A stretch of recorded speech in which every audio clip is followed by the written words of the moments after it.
Hello guys, welcome to my channel AD Tech. അപ്പോൾ ഇന്നത്തെ video എന്ന് വെച്ചാൽ ഫോൺ റിവ്യൂ ആയിട്ടല്ല വന്നേക്കുന്നത്. ഞാൻ ഫിംഗർ പ്രിൻറ്റ് സെൻസേഴ്സിനെ കുറിച്ചിട്ടാണ് കേട്ടോ വന്നേക്കുന്നത്. ഈ ഫിംഗർ പ്രിൻറ്റ് സെൻസേഴ്സ് 3 തരത്തിലാണ് ആൻഡ് ഞാൻ അതിനെക്കുറിച്ച് ഡീറ്റെയിൽ ആയിട്ട് പറയുന്നുണ്ട്. ആൻഡ് എൻ്റെ അടുത്ത വീഡിയോ ചിലപ്പോൾ ഫേസ് റെക്കഗ്നിഷനെ കുറിച്ചിട്ടായിരിക്കും കേട്ടോ. അപ്പോൾ നമുക്ക് നേരെ വൈകാതെ തന്നെ വീഡിയോയിലോട്ട് കിടക്കാം. അപ്പോൾ ഫിംഗർ പ്രിൻറ്റ് സ്കാനേഴ്സ് 3 തരത്തിലുണ്ട്. ആൻഡ് ആ ഫിംഗർ പ്രിൻറ്റ് സ്കാനേഴ്സാണ് optical finger print scanner, physical അല്ലെങ്കിൽ capacitive finger print scanner, ultrasonic finger print scanner. ഇതാണ് 3 തരത്തിലുള്ള ഫിംഗർ പ്രിൻറ്റ് സ്കാനേഴ്സ്. ആൻഡ് നമുക്ക് ആദ്യം തന്നെ ഫിസിക്കൽ അല്ലെങ്കിൽ കപ്പാസിറ്റീവ് ഫിംഗർ പ്രിൻറ്റ് സ്കാനറിലോട്ട് കിടക്കാം. ഈ ഫിസിക്കൽ അല്ലെങ്കിൽ കപ്പാസിറ്റീവ് ഫിംഗർ പ്രിൻറ്റ് സ്കാനർ എങ്ങനെയാണെന്ന് വിചാരിച്ചിട്ടുണ്ടെന്ന് വെച്ച് കഴിഞ്ഞാൽ, ഇത് സ്വിച്ചിൻ്റെ അവിടെ അല്ലെങ്കിൽ ബാക്ക് സൈഡിലായിരിക്കും ഫോണിൻ്റെ അവിടെ വെച്ചിട്ടുണ്ടാവുക. എന്നിട്ട് ഈ സെൻസറിൻ്റെ ഭാഗത്തോട്ട് അതിൽ കാര്യങ്ങളൊക്കെ കൊടുത്തിട്ടുണ്ടാവുക.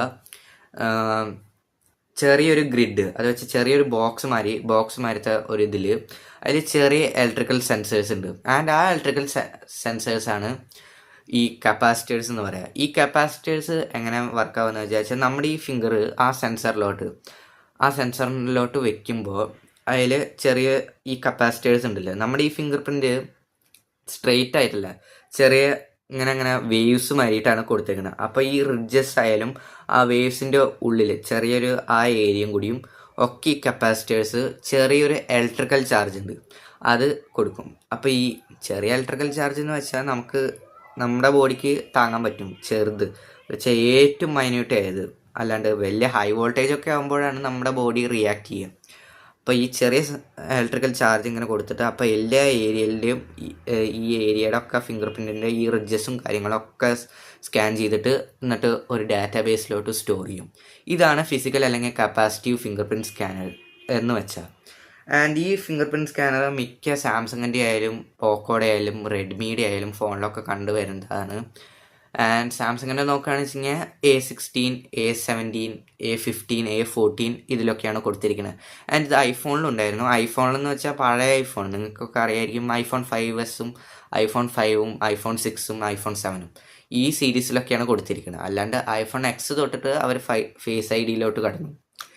ആൻഡ് ഇനി അടുത്തതെന്ന് വെച്ചാൽ ഒപ്റ്റിക്കൽ ഫിംഗർ പ്രിൻറ്റ് സ്കാനറാണ്. ഈ ഒപ്റ്റിക്കൽ ഫിംഗർ പ്രിൻറ്റ് സ്കാനർ എങ്ങനെയാണ് വർക്കാവുകയെന്ന് വെച്ചാൽ, ഇതൊരു തരം ഹൈടെക് ക്യാമറ ഇതിലോട്ട് കൊടുത്തിട്ടുണ്ട്. ഇത് ഡിസ്പ്ലേയുടെ ഉള്ളിലാണ് കേട്ടോ, അണ്ടർ ഡിസ്പ്ലേ ആണ് ഈ ഫിംഗർ പ്രിൻറ്റ് സ്കാനർ കൊടുത്തിരിക്കുന്നത്.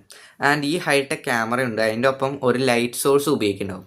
അത് LEDs ആണ് യൂഷ്വലി ഉപയോഗിക്കുക. ആൻഡ് ഈ ഫിംഗർ പ്രിൻറ്റ് സ്കാനറുള്ള ഫോണെന്ന് വെച്ചാൽ സാംസങ്ങിൻ്റെ ഫോണിൽ തന്നെ ഉണ്ട്, മോട്ടറോള ഉണ്ട്, ആൻഡ് ഈ പറയുന്ന പോക്കോ ഉണ്ട്. പോക്കോ ഈ റെഡ്മിയും ഒക്കെ ഉണ്ട്. അപ്പോൾ ഈ പോക്കോയുടെ നോക്കുകയാണെന്ന് വെച്ചെങ്കിൽ പോക്കോയുടെ F7 ആയാലും സാംസങ്ങിൻ്റെ A36, A55 ലൊക്കെയാണ് ഈ ഫിംഗർ പ്രിൻറ്റ് സ്കാനർ കൊടുത്തിരിക്കുന്നത്. ഈ ഒപ്റ്റിക്കൽ ഫിംഗർ പ്രിൻറ്റ് സ്കാനറിൻ്റെ കാര്യം എന്ന് വെച്ചാൽ LEDs വെച്ചിട്ടാണ് നമ്മുടെ ഈ ഫിംഗറിൻ്റെ ഒരു 2D ഇമേജാണ് ഇത് എടുക്കുക. അപ്പോൾ ഒരു തരം ഫോട്ടോ എടുക്കും അതിൽ. അപ്പോൾ നമ്മളിങ്ങനെ നിങ്ങൾ ശ്രദ്ധിച്ചിട്ടുണ്ടാവും, വിരൽ വയ്ക്കുമ്പോൾ ഒരു ലൈറ്റ് ഇങ്ങനെ കത്തുണ്ടാവും നമ്മൾ വെച്ച് കഴിഞ്ഞാൽ ഒരു 2 സെക്കൻഡത്തേക്ക്. പിന്നെ അത് കഴിഞ്ഞാൽ ഫോൺ അങ്ങോട്ട് അൺലോക്ക് ആവും. അപ്പോൾ അതാണ് ഇതിൽ ഈ LED കത്തിക്കണം. ആ ലൈറ്റ് അങ്ങനെ കത്തിച്ചിട്ട് ഫോട്ടോ അതിൻ്റെ ഒപ്പം എടുത്തിട്ടാണ് നിങ്ങളെ കൊണ്ട് ഈ ഫോൺ ഓപ്പൺ ചെയ്യാൻ സമ്മതിക്കണം. അപ്പോൾ നമ്മുടെ ഈ 2D ഇമേജ് എടുത്തു കഴിയുമ്പോൾ അതിൽ നമ്മുടെ ഡാർക്ക് പാറ്റേൺ ആയിട്ടായിരിക്കും വരിക, അപ്പോൾ ഡാർക്ക് പാറ്റേണിൽ നമ്മുടെ ഈ റിഡ്ജസ് ഉണ്ടല്ലോ ഈ ഫിംഗർ പ്രിൻറ്റിൻ്റെ, അത് ചെറുതായി ഈ പാറ്റേൺസൊക്കെ നമുക്ക് അതിൻ്റെ ഒപ്പം കാണാൻ പറ്റും.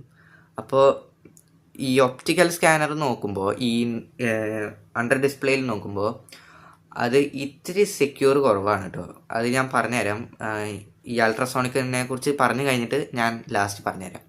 അപ്പോൾ നമുക്ക് ഇനി അൾട്രാസോണിക്കാണ്. ഈ അൾട്രാസോണിക് സ്കാനേഴ്സ് എന്ന് വെച്ചാൽ മോസ്റ്റ് അഡ്വാൻസ്ഡ് മെത്തേഡാണ്. അത് കാരണം എന്ന് വെച്ചാൽ ഇതിൽ ഒരു ട്രാൻസ്മിറ്ററും റിസീവറും ഉപയോഗിക്കുന്നുണ്ട്. ആൻഡ് ഇതിൽ അൾട്രാസോണിക് തന്നെ പറയുമ്പോൾ നിങ്ങൾക്ക് മനസ്സിലാവുന്നുണ്ടാവും, സൗണ്ട് വേവ്സും ഇതിൽ ഇൻക്ലൂഡ് ചെയ്തിട്ടുണ്ട്. അതായത് സൗണ്ട് വേവ്സും ഉണ്ട്. ആൻഡ് ഇത് ചെറിയ നമ്മുടെ സൗണ്ട് വേവ്സ് കൊണ്ടാണ് ഇത് റെക്കഗ്നൈസ് ചെയ്യുന്നത്. ആൻഡ് ഇത് 3D ഇമേജാണ് നമ്മൾ എടുക്കുക ഈ ഫിംഗറിൻ്റെ. അത് വെച്ചാൽ എല്ലാ സൈഡും, അത് വെച്ച് ഇവിടം തൊട്ട് ഇവിടം വരെ എല്ലാ ഭാഗവും എടുത്തിട്ടുണ്ട്.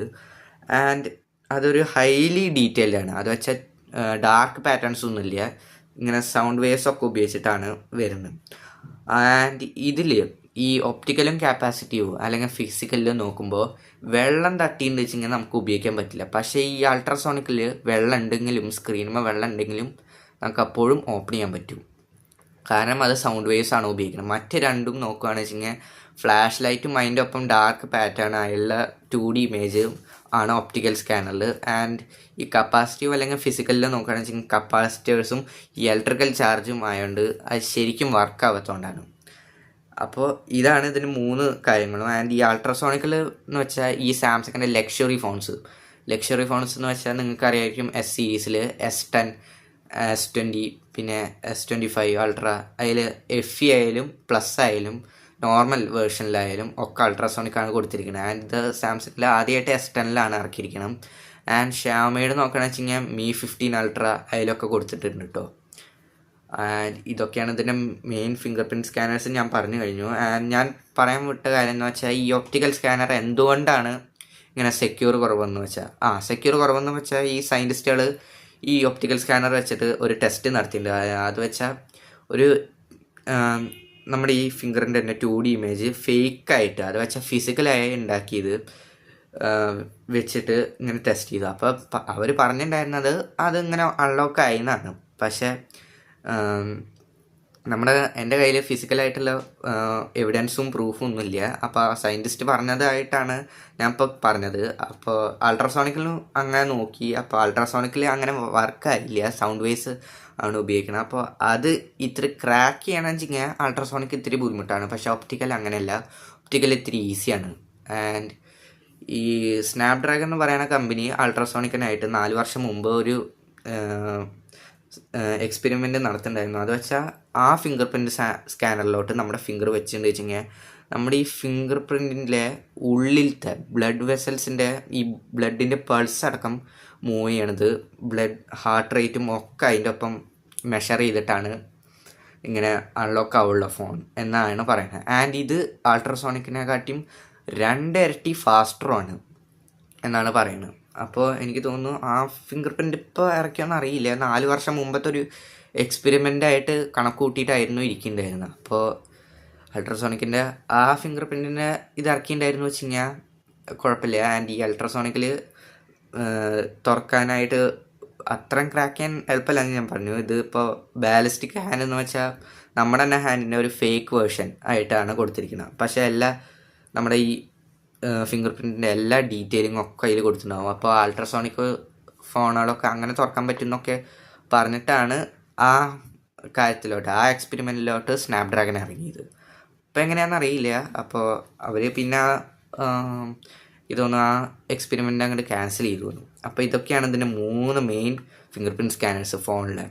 അപ്പോൾ ഇതൊക്കെയാണ് ഇന്നത്തെ വീഡിയോ. അപ്പോൾ വീഡിയോ ഇഷ്ടമായിച്ചെങ്കിൽ ലൈക്ക് ചെയ്യുക, ഷെയർ ചെയ്യുക, സബ്സ്ക്രൈബ് ചെയ്യുക. ഇങ്ങനത്തെ ഇൻട്രസ്റ്റിംഗ് വീഡിയോസ് വിട്ടുപോകാണ്ടിരിക്കാൻ ആയിട്ട് നിങ്ങൾ ആ ബെൽ ബട്ടണും കൂടി അമർത്തിയാൽ മതി. അപ്പോൾ ശരി, അടുത്ത വീഡിയോയിൽ കാണാം.